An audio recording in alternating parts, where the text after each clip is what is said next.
지난해 사교육비 규모는 21조 원으로 10년 새 가장 큰 규모를 기록했습니다. 하지만 농촌과 도시의 사교육비 격차는 더욱 벌어졌는데요.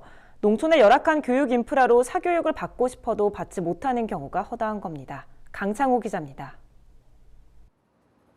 교육부와 통계청이 최근 발표한 초중고 사교육비 조사 결과에 따르면 지난해 사교육비 규모는 21조 원, 2018년보다 7.8% 증가했습니다. 초중고 학생 수가 줄고 있는데도 사교육비 규모는 빠른 속도로 늘고 있습니다. 지난해 초중고 학생 수는 545만 명으로 전년 대비 13만 명 줄었습니다. 반면 학생 한 명의 월 평균 사교육비는 32만 1,000원을 기록해 2007년 조사가 시작된 이후 최고치를 경신했습니다. 불과 1년 사이에 월 평균 3만 원이 늘면서 증가폭 역시 역대 최고를 기록했습니다. 초등학생 규모가 좀 늘었더라고요.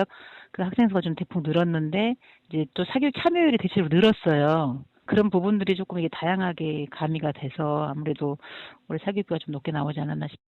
한편 사교육비 지출과 참여율에 있어 대도시와 농촌 간 격차는 더욱 벌어진 것으로 나타났습니다.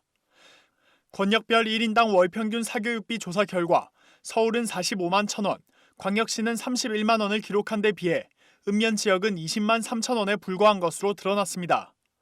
서울과 부산, 대구 등 대도시와 비교해봤을 때 전남과 강원 등 농촌 지역은 사교육 참여율이 많게는 20%포인트 가까이 차이가 발생했습니다.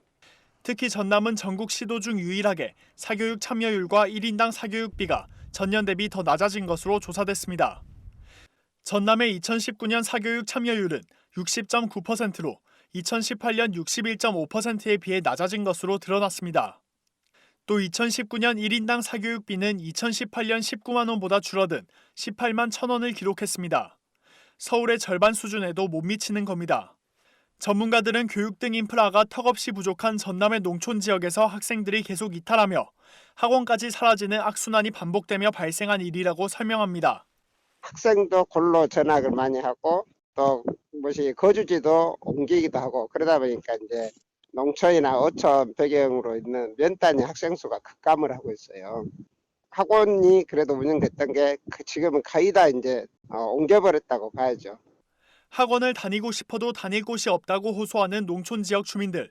공교육에 이어 사교육까지 도농 격차는 갈수록 심화되고 있습니다.